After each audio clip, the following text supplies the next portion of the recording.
দেশের খবরে আপনাদের স্বাগত। সঙ্গে রয়েছে আমি অমৃতা। নজর রাখবো হেডলাইন্সের দিকে। কাল মণিপুরে মোদি, ইম্ফলে স্বাগত বললেন কুকিরা। বিজেপি নেতাদের সতর্ক থাকার বার্তা কেন্দ্রীয় স্বরাষ্ট্র মন্ত্রকের। মেইতেইরা নাচবেন মোদির অনুষ্ঠানে। ভোট চুরির অভিযোগ গুজরাটে রাহুল, নিশানা প্রধানমন্ত্রীকে। আরো বড় বোমা ফাটাবো বললেন কংগ্রেস নেতা। জুনাগড়ে সভা। দাগি অযোগ্যদের কেন হেফাজতে নয়, টাকা ফেরত কবে? রাজ্যের কাছে জবাব তলব। এসএসসিকে ভৎসনা সুপ্রিম কোর্টের। পুরনিয়োগ মামলাতেও স্বস্তি পেলেন নয়নশীল। দক্ষিণেশ্বর মেট্রো স্টেশনে হুলস্থুল কাণ্ড, দুদল ছাত্রের মধ্যে সংঘর্ষ। সহপাঠীর গলা নলি কাটল এক ছাত্র। সাগর দত্ত হাসপাতালে নিয়ে যাওয়ার পথে মৃত্যু, পলাতক অভিযুক্ত। আসছে বিস্তারিত খবরে। কাল প্রধানমন্ত্রী নরেন্দ্র মোদী যাচ্ছেন মণিপুরে। কুকিরা জানিয়েছেন প্রধানমন্ত্রীর অনুষ্ঠানে নাচবেন না তারা। চূড়াচাঁদপুরে স্বাগত জানানোর জন্য যে স্টেজ তৈরি হয়েছিল সেখানে ব্যানার ছিঁড়ে দেওয়া হয়েছে, ভেঙে দেওয়া হয়েছে বাঁশের তৈরি বেড়া। দুষ্কৃতীদের খোঁজ চালাচ্ছে সেনা। আপনাকে স্বাগত জানাবো কিন্তু আপনার জন্য নাচবো না, প্রধানমন্ত্রী নরেন্দ্র মোদীর উদ্দেশ্যে বার্তা দিলেন কুকিরা। আগামীকাল নরেন্দ্র মোদী যাচ্ছেন ইম্ফলে। 7,300 কোটি টাকা প্রকল্পের শিলান্যাস করবেন তিনি।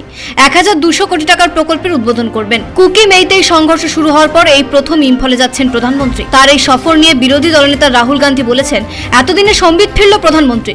তিনি মানুষের স্বার্থে কাজ করবেন, এটাই আমার বিশ্বাস। প্রধানমন্ত্রীর দপ্তর থেকে বলা হয়েছে অনুষ্ঠানে যারা আসবেন তারা যেন চাবি, পেন, জলের বোতল, ব্যাগ, রুমাল, ছাতা, লাইটার, ম্যাচবক্স না নিয়ে আসেন।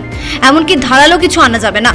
12 বছরের কম বয়সী শিশুকেও আনা যাবে না এই অনুষ্ঠানে। প্রধানমন্ত্রী কথা বলবেন চূড়াচাঁদপুরে গিয়ে কুকিদের সঙ্গে। কুকি সম্প্রদায়ের মানুষ তার অনুষ্ঠানে না নাচলেও মেইতেইরা অনুষ্ঠানে নাচবেন। ইমাজি মেইরা নামের অনুষ্ঠান করবেন তারা। জাতীয় সড়ক পুরোপুরি বন্ধ থাকবে। দিল্লির বিজেপি নেতারা জানিয়েছেন কাল মণিপুরে বিজেপি অফিস বন্ধ রাখতে হবে। কোনো রকম হামলা যাতে না হয় সেজন্য সেনা মোতায়েন করা হয়েছে সর্বত্র। ব্যুরো রিপোর্ট, পূবের কলম ডিজিটাল। প্রধানমন্ত্রী নরেন্দ্র মোদী মণিপুরে যান, কথা বলুন কুকি মেইতেইদের সঙ্গে, বললেন রাহুল গান্ধী। তবে কংগ্রেস নেতা বলেছেন দেশ জুড়ে ভোট চুরি হয়েছে, এ নিয়ে মুখ খুলতে হবে প্রধানমন্ত্রীকে। গুজরাটে গিয়ে নরেন্দ্র মোদীকে নিশানা করলেন রাহুল গান্ধী। তিনি বলেন ভোট চুরি এখন দেশের প্রধান ইস্যু। হরিয়ানা, মহারাষ্ট্র, কর্ণাটক সর্বত্র ভোট চুরি করা হয়েছে। দেশের বিভিন্ন রাজ্যের মানুষ ভোট চুরি নিয়ে এখন সরব হয়েছেন। গুজরাটের জুনাগড়ে যান রাহুল গান্ধী। সেখানেও ভোট চুরি নিয়ে আন্দোলনে নেমেছে কংগ্রেস। मणिपुर में बहुत समय से इशू है, अब जा रहे हैं, ठीक है, बट मेन मुद्दा तो देश में वोट चोरी का है। हरियाणा का महाराष्ट्र का चुनाव चोरी किया गया, कर्नाटक में हमने दिखाया। तो मेन मुद्दा तो देश में वोट चोरी का है। सब जगह लोग यही कह रहे हैं, वोट चोर।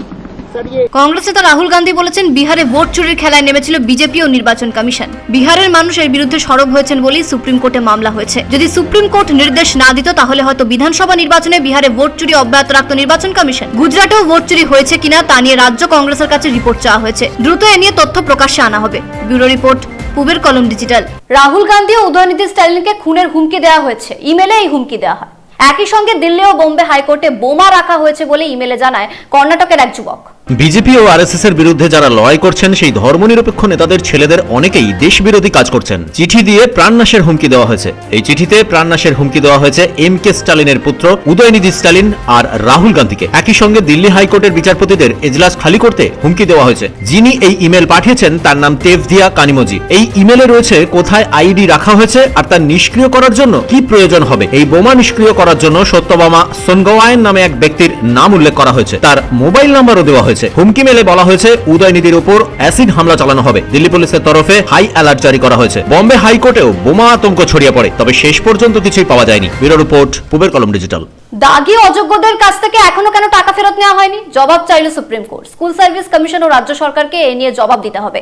দাগি অযোগ্যদের টাকা কবে ফেরত দেওয়া হবে স্কুল সার্ভিস কমিশনের কাছে জানতে চাইল সুপ্রিম কোর্ট। কবে কিভাবে টাকা ফেরতের প্রক্রিয়া শুরু হবে তা জানাতে নির্দেশ দেওয়া হয়েছে। এর আগে সুপ্রিম কোর্ট জানিয়েছিল দাগি অযোগ্যদের কি সিবিআই হেফাজতে নিয়েছে, কোনো উত্তর দেয়নি সিবিআই। কলকাতা হাইকোর্ট নির্দেশ দিয়েছিল যারা দুর্নীতির আশ্রয় নিয়ে চাকরি পেয়েছেন তাদের টাকা, তাদের বেতন, সুদ সমেত ফেরত দিতে হবে। সেই নির্দেশের উপর স্থগিতাদেশ দেয়নি শীর্ষ আদালত। সুপ্রিম কোর্ট তখন বলেছিল জেলা শাসকদের মাধ্যমে এই টাকা ফেরত নিতে হবে। কেন টাকা এতদিনেও ফেরত নেওয়া হয়নি তা জানতে চাইল শীর্ষ আদালত। রাজ্যের আইনজীবীকে ভৎসনা করে সুপ্রিম কোর্ট। কয়েকদিন আগে শীর্ষ আদালত এজলাসে উষ্মা প্রকাশ করে জানায় যদি এবারে এসএসসি পরীক্ষাতে দুর্নীতি হয় তাহলে ফের পরীক্ষা বাতিল করা হবে। আজ পুরসভা নিয়োগ নিয়ে মামলা ওঠে সুপ্রিম কোর্টে। সেই মামলায় শীর্ষ আদালত জানিয়েছে 6 মাসের মধ্যে তদন্ত শেষ করতে হবে। স্কুলে নিয়োগ দুর্নীতি মামলায় তদন্ত করতে গিয়ে অয়নশীলকে গ্রেফতার করে সিবিআই। তল্লাশির সময় পুরসভার দুর্নীতির নথিও পায় কেন্দ্রীয় গোয়েন্দা সংস্থা। সুপ্রিম কোর্টের বিচারপতি PS নারসিমা আর অতুল S চান্দুকরের বেঞ্চ জানিয়ে দেয় পুরো দুর্নীতি মামলায় এখনই অয়নশীলকে জামিন দেওয়া হবে না।